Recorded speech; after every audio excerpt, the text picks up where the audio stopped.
Hello बच्चों, पिछले lecture में हम लोगों ने क्या देखा था?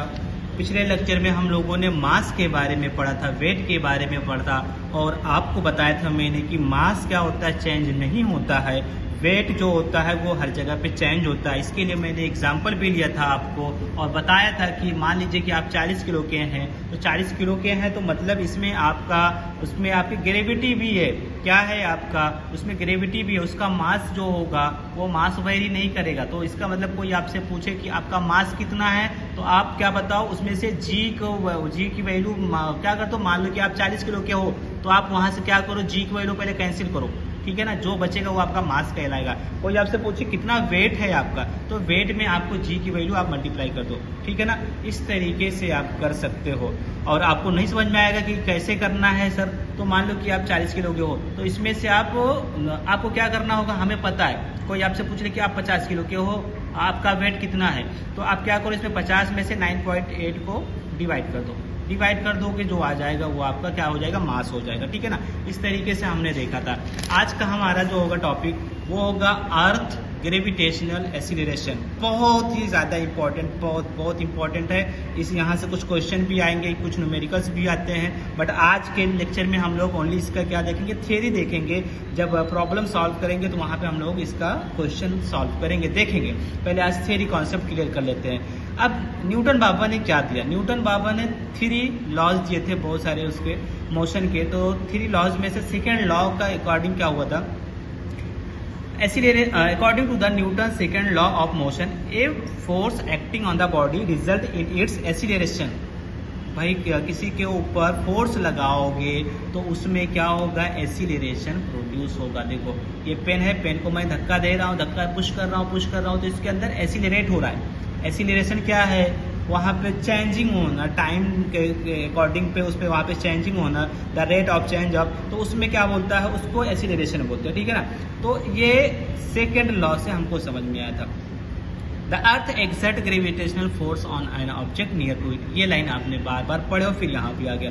दस the gravitational force due to the earth on the body result its acceleration. अब देखो यहाँ पे एसिलेरेशन तो आपने यहाँ पे एक सीधी लाइन वाला एसिलेरेशन आपने देखा था, और यहाँ पे क्या है, अर्थ के केस में आपको यहाँ पे देखेंगे तो वो क्या है, अर्थ किस स्पीड से किसी चीज को खींच रही है, वहां पे जो फोर्स लग रहा है, thus the gravitational force is due to the earth on the body result in its acceleration. इसमें इस केस में ये एसिलेरेशन कहलाएगा और this is called acceleration due to the gravity. Gravity की वजह से होगा और it is denoted by the G से, इसको स्मॉल जी से हम डिनोट करते हैं। देखो आप अर्थ किसी भी ऑब्जेक्ट को किधर खींचती है, सेंटर की ओर खींचती है, टूवर्ड सेंटर। अर्थ के सरफेस पे कोई भी चीज है तो वो सेंटर की ओर जाएगा। ये मैंने छोटा सा अर्थ का डायग्राम बनाया हुआ है और उसमें ग्रेविटी को दिखाया गया है, ठीक है ना। अब ये जो जी की वैल्यू है वो कहाँ वो चेंज होगी उसके बारे में देखते। तो value of G on the surface of earth क्या होगा, सबसे पहले तो हम जी की वैल्यू फाइंड आउट करेंगे। स्मॉल जी की वैल्यू क्या होती है, तो एक फॉर्मूला होता है लॉ ऑफ ग्रेविटेशन से, एक फॉर्मूला होता है F equal to G, capital G M मतलब M1 M2 दो ऑब्जेक्ट का मास अपॉन आर स्क्वायर। यहाँ पे सबको डिनोट किया गया है, सबको यहाँ पे बताया गया है कि जी क्या है, कैपिटल जी यूनिवर्सल कांस्टेंट है, एम क्या मास ऑफ अर्थ है, स्मॉल एम क्या है मास ऑफ एन ऑब्जेक्ट है। कोई भी ऑब्जेक्ट मान लो, यहीं पे मान लो ये जो हमने बताया हुआ ना, मान लो कि कोई भी ऑब्जेक्ट यहाँ पे अवेलेबल है ना, तो अब वो अर्थ की ओर साइड में गिरेगा तो किस एसिलेरेशन से गिर रहा है, उसके बीच उसका किस जी से गिर रहा है, स्मॉल जी, किस स्मॉल जी से वो नीचे की ओर जाएगा, है ना। तो उसको हमको पता करना है। तो यहाँ पे आपको एक क्या है, capital M mass of earth है, स्मॉल एम क्या मास ऑफ एन ऑब्जेक्ट है, और R radius between the earth and object. दोनों के बीच का डिस्टेंस जो है वो आर होता है यहाँ पे, और ये पूरा हमारा फॉर्मूला होता है। इसके बाद का जो होता है, अब हम क्या करेंगे, एक दूसरा फॉर्मूला और होता है एफ का, एक दूसरा फॉर्मूला एक और है कि एफ इक्वल टू, अभी हम लोगों ने जिसे पढ़े तो एम जी, ठीक है ना। तो एम क्या है मास ऑफ एन ऑब्जेक्ट और जी मतलब होता है ग्रेविटेशनल एक्सीलरेशन। उसके बाद में फ्रॉम, अब दोनों इक्वेशन आप ले लो, दोनों इक्वेशन से लेने के बाद में एक इक्वेशन ये था F equal to G M M by R square, और दूसरा ये है F equal to M G, है ना। दोनों को हम क्या करेंगे, साइड बाय साइड लिख करके स्मॉल एम कट कर दिए, तो capital small G equal to क्या बचा, G M by R square. ये हमारा बचता है यहाँ पे, ये फॉर्मूला हो जाता है। अगर आपको कहीं भी g की वैल्यू फाइंड आउट करनी हो तो आप ये फॉर्मूला रख करके कर सकते हो। यहाँ पे देखो m क्या मास ऑफ अर्थ और r क्या रेडियस ऑफ अर्थ, ठीक है ना। अर्थ का ही रेडियस है, किसी और का नहीं है। सबकी वैल्यू आप पुट आउट करेंगे तो g इक्वल टू यहाँ पे रखेंगे 6.77 इंटू 10⁻⁻11 और newton metre square upon kilogram. m क्या है यहाँ पे मास ऑफ द अर्थ, और रेडियस भी रख देंगे। यहाँ पे मल्टीप्लाई करेंगे, कैलकुलेशन करेंगे और g की वैल्यू हम फाइंड आउट कर लेंगे। तो g की वैल्यू क्या आ जाएगी 9.77, यही आंसर आता है। तो यही मैं आपको स्टार्टिंग में भी बताया था कि कैलकुलेशन कर लो और अपनी वैल्यू पता कर लो कि आपका मास कितना है, आपका मास कितना है। यहाँ पे मैंने बताया था ना 9.8 मैंने नंबर रखा था, 9.777 होता तो उसको आप 9.8 कर सकते हो। इस तरीके से आपको मैंने बताया था, तो ये होता है। अब देखो this acceleration depend only on the mass of earth and radius. यहाँ पे मैंने बताया ना दो चीज़ों पे डिपेंड करेगा, स्मॉल जी की वैल्यू मास पे डिपेंड करेगी और रेडियस पे करेगी, क्योंकि कैपिटल जी तो यहाँ पे कांस्टेंट है। तो इस तरीके से हमको स्मॉल जी की वैल्यू पता चल गई, ठीक है ना। अब स्मॉल जी की वैल्यू में और क्या क्या वेरिएशन हो सकता है उसके बारे में देख लेते हैं। देखो ये अभी हम देख के आए g equal to G M by R square. इसका मतलब ये है कि g किसके प्रोपोर्शनल है, मास के। g इनवर्सली प्रोपोर्शनल है आर स्क्वायर के, ठीक है ना। तो इसका दूसरा इसको ऐसे समझो कि ये प्रोपोर्शनल हो तो मतलब मास अगर हम ज़्यादा कर रहे हैं तो g की वैल्यू बढ़ जाएगी। अगर आपका वजन बढ़ेगा तो g की वैल्यू बढ़ जाएगी, है ना।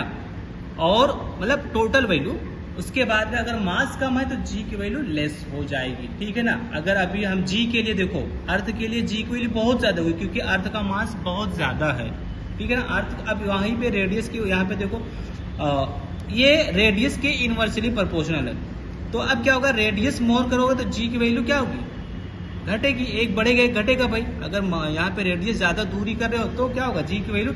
इसका मतलब ये है कि हम अर्थ से ऊपर जाएंगे, दूर जाएंगे, एबव साइड में जाएंगे तो वहाँ पे रेडियस बढ़ रहा है ना, बढ़ रहा है, डिस्टेंस बढ़ रहा है, तो g की वैल्यू क्या होगी, कम होगी, ठीक है ना।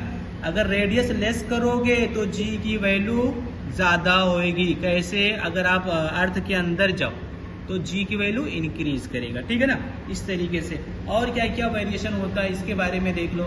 g का अगर कहाँ पे रहेंगे आप, शेप पे भी डिपेंड करता है। किसके शेप पे, अर्थ के शेप पे। अर्थ का शेप कैसा है, अर्थ का शेप है कुछ इस शेप का है। अर्थ ऐसे ही तो है, हल्का सा ओवल शेप का अर्थ है, राउंडेड एकदम नहीं है ना। तो अब देखो इसमें रेडियस अलग अलग है, यहाँ पे रेडियस अलग है, यहाँ पे रेडियस अलग है।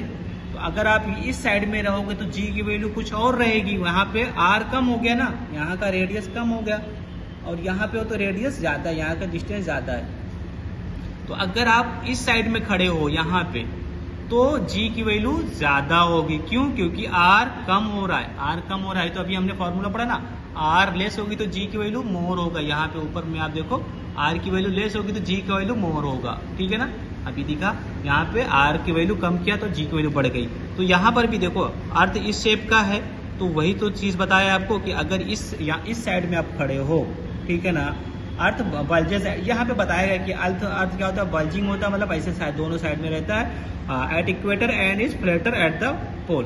तो कुछ इस तरीके से इसमें रहता है। तो अब यहाँ पे देखो, अगर यहाँ पे आप खड़े हो तो g की वैल्यू आपको मैक्सिमम ज़्यादा रिजल्ट मिलेगा, यहाँ पे खड़े होंगे तो g की वैल्यू कम होगी, ठीक है ना। इस तरीके से, क्योंकि ये r पे डिपेंड करता है। दूसरा आपको क्या, एल्टीट्यूड, ऊंचाई पे, हाइट पे भी डिपेंड करता है। अभी आपको बताया, अब इसी से आप देख लो, जैसे जैसे आप ऊपर जाओगे तो रेडियस क्या होगा, जमीन से आप खूब ऊंचे चले जाओ, बहुत ज़्यादा ऊंचाई पे, हाइट पे चले जाओ तो r की वैल्यू बढ़ जाएगी, और r की वैल्यू बढ़ जाएगी तो g की वैल्यू क्या हो जाएगा, घट जाएगी।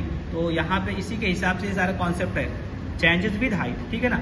और डेप्थ में भी आ जाओ, यहाँ पे डेप्थ में जाएंगे तो क्या होगा, g की वैल्यू, रेडियस क्या हो रही, कम हो रही। तो अगर g के इसमें अगर आप देखेंगे रेडियस के हिसाब से तो g की वैल्यू एकदम से, रेडियस कम होगी तो g की वैल्यू मैक्सिमम होगी। इस तरीके से अगर आप देखेंगे। बट अगर मास से कंपेयर करोगे आप, अगर आप मास से देखोगे तो मास के डायरेक्टली प्रोपोर्शनल है, तो वहाँ पे क्या हो जाएगा, वहाँ पे 0 हो जाएगा। तो ये थोड़ा इसमें थोड़ा सा चेंजिंग है, इसको आप याद कर लेंगे, ठीक है ना। तो आज के लिए इतना ही रखते हैं। अगले लेक्चर में हम लोग और भी देखेंगे, फ्री फॉल देखेंगे, ठीक है ना, और इसके वेलोसिटी देखेंगे। तो ये लेक्चर कैसे लगा आप इसको कमेंट में करें और अपने फ्रेंड्स में शेयर करें, सब्सक्राइब करना ना भूलें। Thank you for watching.